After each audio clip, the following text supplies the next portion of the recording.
Dan ini adalah cerita tentang Anies Baswedan yang kata dia bukan dia tidak dapat tiket, tapi tidak dapat boarding pass ya. Tiketnya sudah dapat, boarding passnya nggak dapat. Dan juga dia bilang sehingga tiket itu dipakai orang lain. Dan katanya juga dia bukan playing victim, memang victim beneran. Coba kita bacakan ya. Dan kemudian kita ulas. Jadi sahabat era sekalian, tidak mungkin juga kan Anies tidak diburu. Karena apapun yang menjadi komentar dia, ya pasti akan memunculkan pro dan kontra ya. Baik yang pro maupun yang kontra. Karena dia adalah tokoh publik yang sedang hot property ya. Oke, coba kita bacakan beritanya ya. Kompas.com ya, bantah playing victim. Anies, saya bukan gagal dapat tiket tapi tak dapat boarding pass ya. Oke. Jakarta, Kompas.com, mantan Gubernur DKI Jakarta Anies Baswedan membantah anggapan bahwa dirinya tengah memainkan peran menjadi korban atau playing victim usai gagal maju pada pemilihan kepala daerah Pilkada 2024. Sebaliknya Anies menegaskan bahwa dirinya memang korban karena sesungguhnya sudah memegang tiket maju pilkada tetapi tidak mendapatkan boarding pass ya. Saya tuh bukan gagal dapat tiket, saya tidak dapat boarding pass, tapi tiketnya sudah dapat, kata Anies dalam wawancara eksklusif bersama Najwa Shihab di program Mata Najwa. Kompas.com sudah mendapatkan izin Najwa Shihab untuk mengutip wawancara eksklusifnya dengan Anies Baswedan yang tayang di YouTube Najwa Shihab pada 1 September 2024.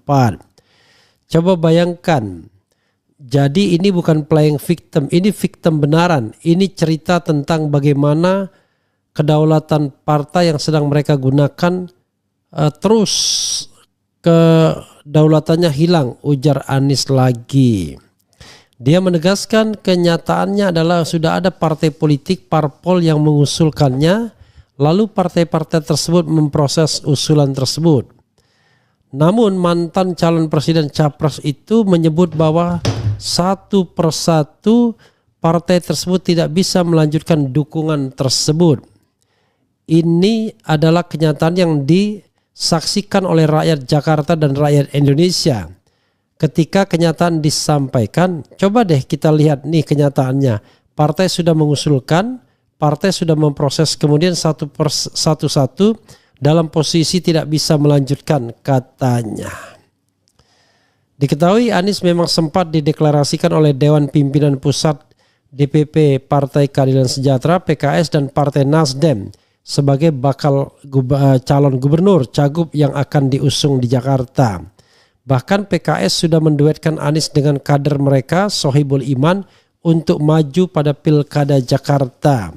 Namun akhirnya Nasdem dan PKS menarik dukungan tersebut dan memilih bergabung dengan Koalisi Indonesia Maju, lalu mengusung pasangan Ridwan Kamil Suswono.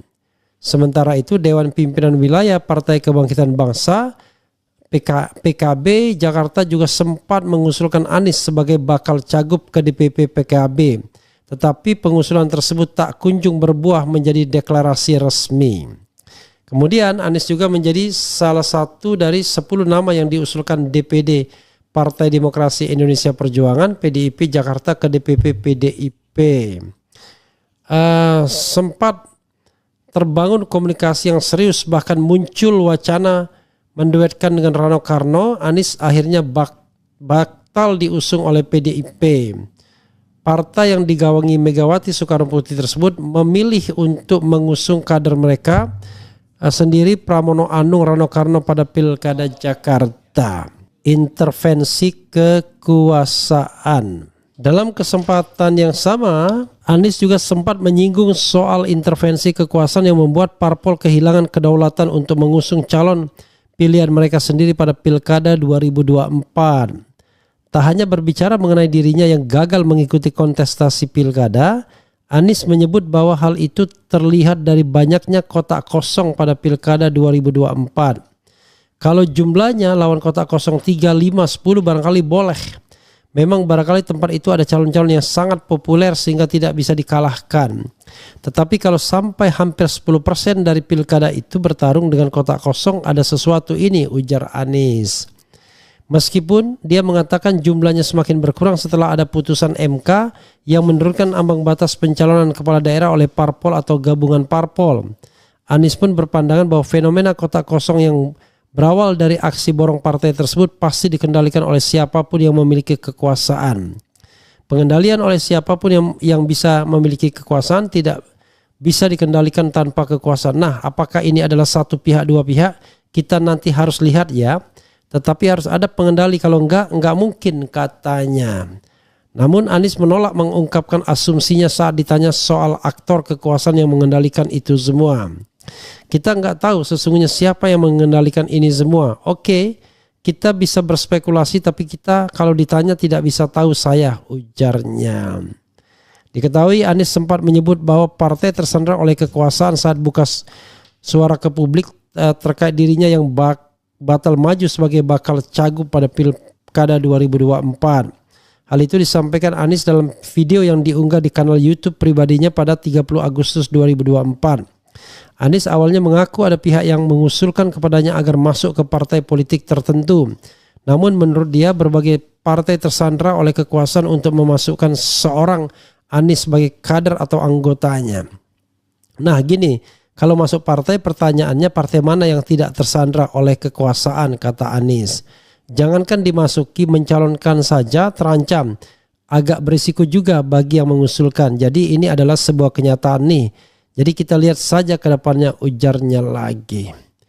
Ya sahabat era sekalian, itu yang disampaikan Anies Baswedan ya. Jadi dia bukan tidak dapat tiket, tapi dia tidak dapat boarding pass. Dia bukan playing victim, tetapi memang victim benaran.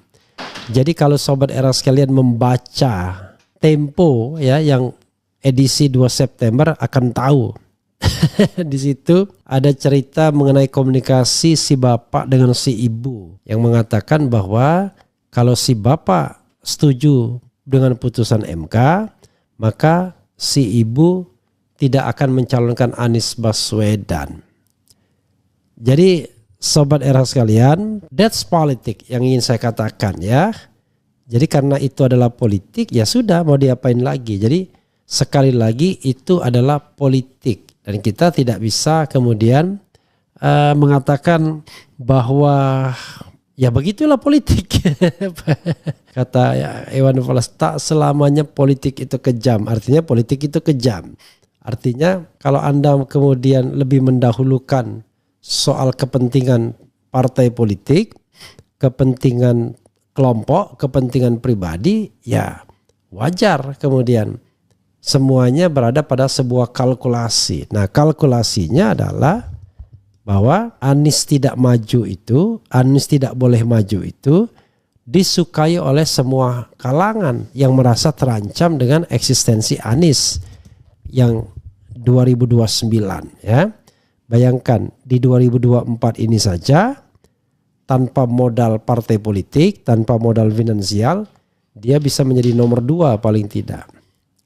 Apalagi kalau 2029 ketika misalnya Prabowo surut, ya kan? Bukankah dia kemudian punya peluang untuk lebih berjaya? Apalagi cuma bersaing dengan Gibran Raka Buming Raka atau siapalah ya. Prabowo mungkin tetap akan mencalonkan karena yang namanya kenikmatan kekuasaan itu tidak bisa dipungkiri. Tapi apakah dia bisa cukup fit di 2029 ke depan? Jadi sobat era sekalian, ini pembelajaran ya bagi Anies Baswedan untuk tidak bergantung dan tergantung kepada orang lain atau partai politik lain.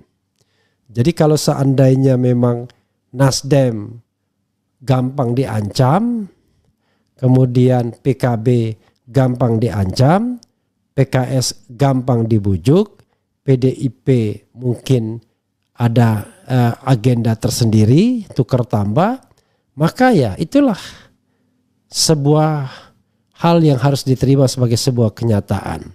Jadi Anies hanya dijadikan alat tukar tambah atau alat untuk menakut-nakuti kekuasaan istana, ya. Entah istana lama maupun istana baru, bahasanya begini. Lo kalau kagak mau ngikutin kemauan gue calonkan Anies nih. Atau sebaliknya, istana mengatakan, hey, jangan coba-coba calonkan Anies, kalau tidak ente punya kasus aneh buka, kan begitu.